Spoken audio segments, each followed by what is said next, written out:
Hey guys, Alton here with Microgrinder Poker School, and in today's video we're going to do a short Q&A session with our poker coach on our team, Paul Regan, so you get to learn a bit more about Paul.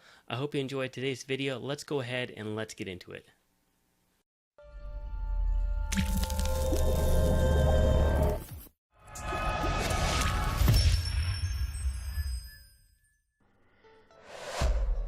I started playing poker around 2003 on the old AAA, well, Pacific Poker as it was called then. Pacific Poker, they used to give you free, no deposit bonuses to start with, and they didn't ask you to verify your account, track it or anything. So I opened scores of free accounts with AAA, lost on money every time. I was playing second goes, playing Queen 6 off like it was aces, just completely gambling with money that wasn't mine, just like play money chips. Then I eventually started playing for real money with my own deposits on the old Betfair site on Cryptologic, a little bit of Poker Stars, Party Poker, all the sites that were big back in the day. Didn't really do that well. I primarily played tournaments, or I played cash games and do what all the fish do now, bought in for the minimum, tried to double up and run away. It'll probably start to be a winning player in around 2008. And yeah, I've been doing that ever since. Been doing really good, and yeah, it's pretty pleasing. It's nice to have a hobby that is also an income stream. And so yeah, that's how long ago? 15 years now I've been playing. Probably been a winning player for a decade. These days, you're most likely to see me playing poker on Sky Poker. It's a UK only site with some exceptions, like people from Finland can play, for example. It seems to be some players from the north of France can randomly play. Maybe that's just where they're located sometimes, I'm not sure.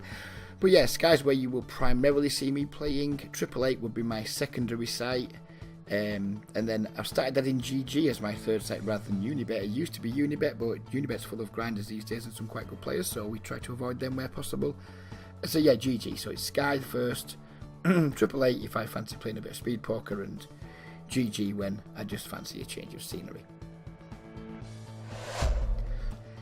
I decided to start playing poker seriously probably in around 2011. I had a pretty good job at the time in a factory, in a lab in a factory. I was in the research and development lab of researching and developing washing powder and detergents and things. It was dull as shit. It was boring, and I wanted out. I wanted to quit my job and I wanted to play poker. So I started playing poker seriously then. I was a full ring player then on Triple Eight, playing 50L, 100L as my main game, taking the occasional shots at good 200L games, and I was making good money back then. I was probably making at least, $15,000 to $20,000 a year for 2 or 3 years. I started shotting some 400L games, and but not too often. And then I had a big life expense, 2 big life expenses in one go. We had to get a new car, so rather than get a loan, we took a big chunk down from my poker bankroll. And then we needed to get a new boiler because our boiler broke. So my roll come right down. I had to move back down to 50NL, which if I could have my time again, I would maybe do things differently and not take out such a chunk of my roll. I had 12,000, 15,000 maybe, and come right back down to $3,000 and had to play 50NL. It took me a while to recover from that because mentally I just wasn't up for the games as much. Still making money, but it was a bit of a come down.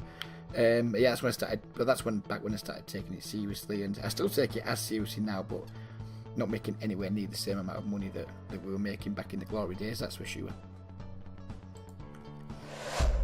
My proudest poker achievement was probably when I was playing 100L and 200L on Sky Poker.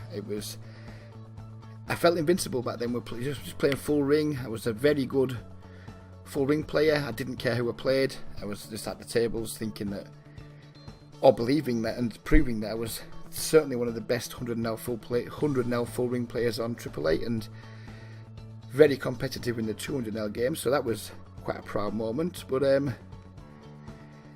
also I would say it's not really a poker achievement, which what poker's allowed me to do. Actually being able to, after I got made redundant from my job in 2012, just been able to take jobs part-time since then and have poker be a large part of my income stream. It's given me an awful lot of freedom. It's given me a far superior work-life balance to somebody of my limited qualifications should have. I probably make as much as lots of my friends who've got degrees, and I'm doing it by playing poker and working part-time in a job that I really love. So yeah, that will be my 2 proudest poker achievements. I started coaching others back in around 2013, and that started. It was Alton who actually inspired me to start a YouTube channel. We got talking on, I can't remember if it was Reddit or 2+2, but Alton and I met then, and we've collaborated on certain things ever since. He's a lot more professional than I am in his approach to setting up websites, writing books, coaching people. I'm not as driven as Alton, that's for sure. My drive is pretty much have a nice life, do what you need to do to have a nice life, and perhaps don't push myself as much as I should. But on the other sense, that I think that helps make me a better poker player because I'm super chilled when things aren't going right as well. So yeah, anyways, that's a bit of a tangent. I started working with people in 2013, and I've had a really good record.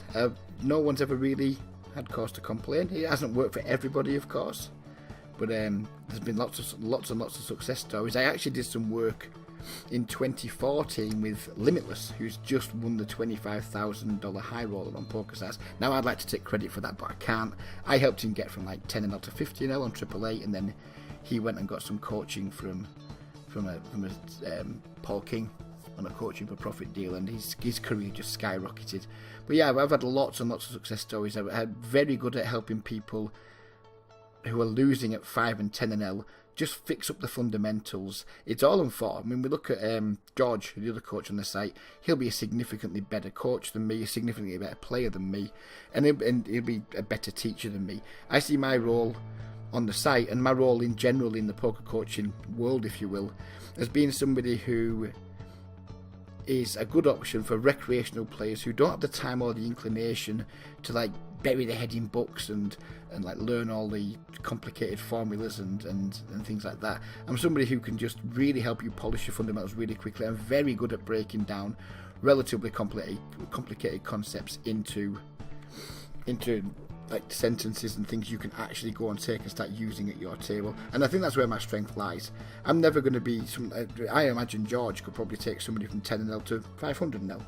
I could take people from 10NL to 50NL, and I wouldn't be saying I'm a good option for. If you're somebody who's a really young, intelligent guy who favours an academic approach, then I wouldn't be for you. If you're a recreational player, I tend to attract up to middle-aged people, mid-20s through to the 50s, who just plays poker as a hobby but wants to get better, then I think I'm a genuinely good option. And it's different strokes make different folks, don't they?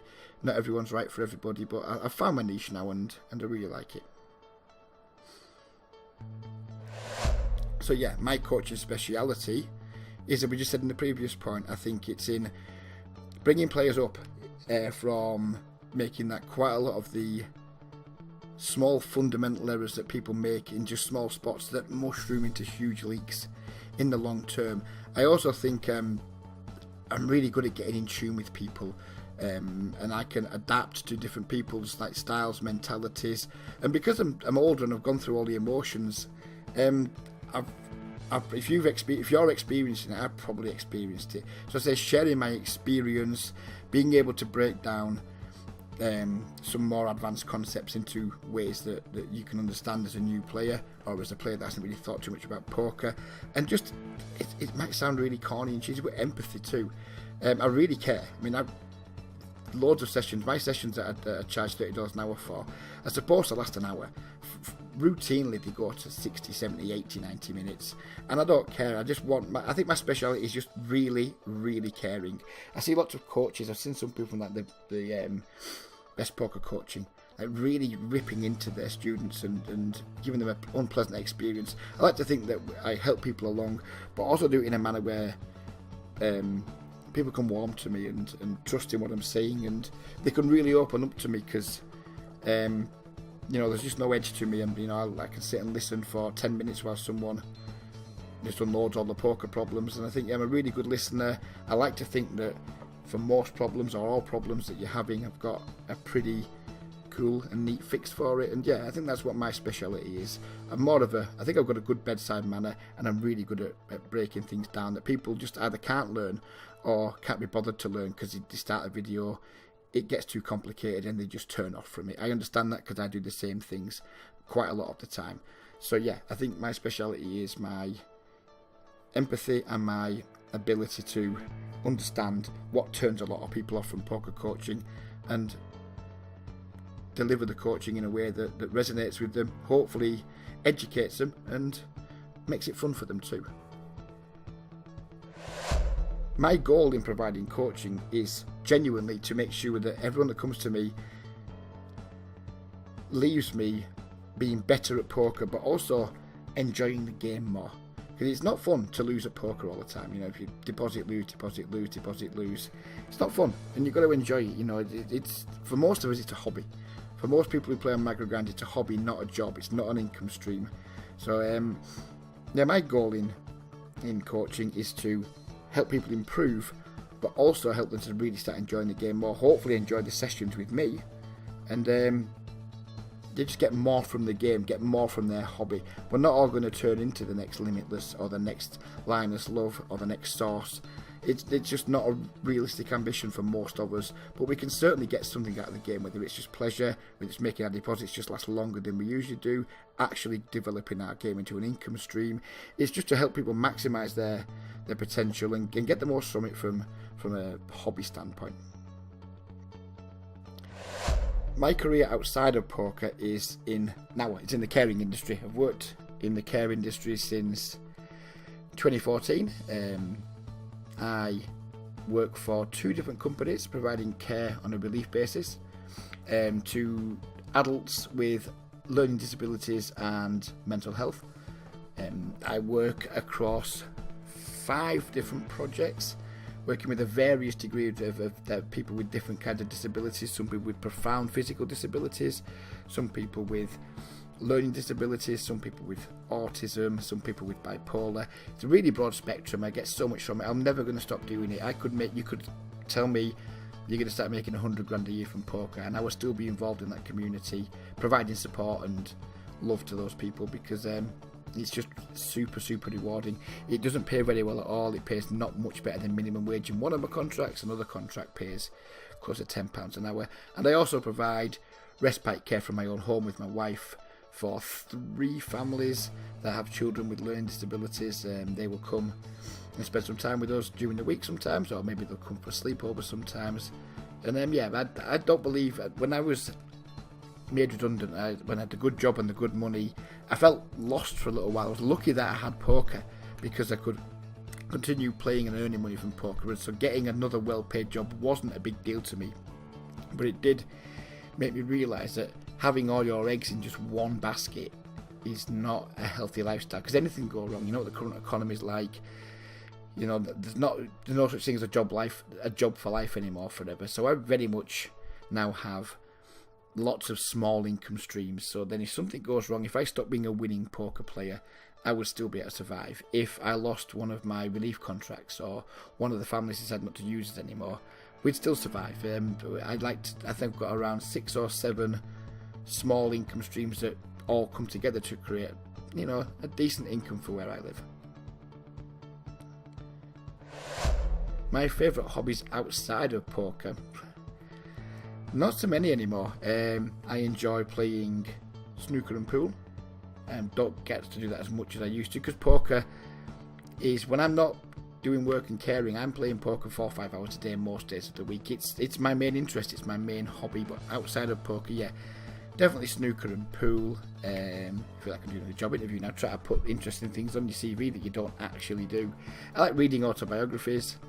I just like spending time with family, really. It's really dull, but I'm 44. You know, I'm not going to be into surfboarding and skydiving, I don't think. So yeah, pretty dull 44-year-old, but pretty dull content 44-year-old, so I'll take it. My favourite thing about poker is winning money. unquestionably. There's all sorts of cool things to say. I enjoy the mental challenge at this and that, but no, winning money is absolutely my favourite thing about poker. If I wasn't winning money, would I still be playing poker? Probably, but not cash games. I'd probably just, take the odd shot at some multi-table tournaments and things like that, try and make a big score. It's unquestionably winning money is my favourite thing about poker. And, there's nothing else to say. Winning money is my favourite thing about poker.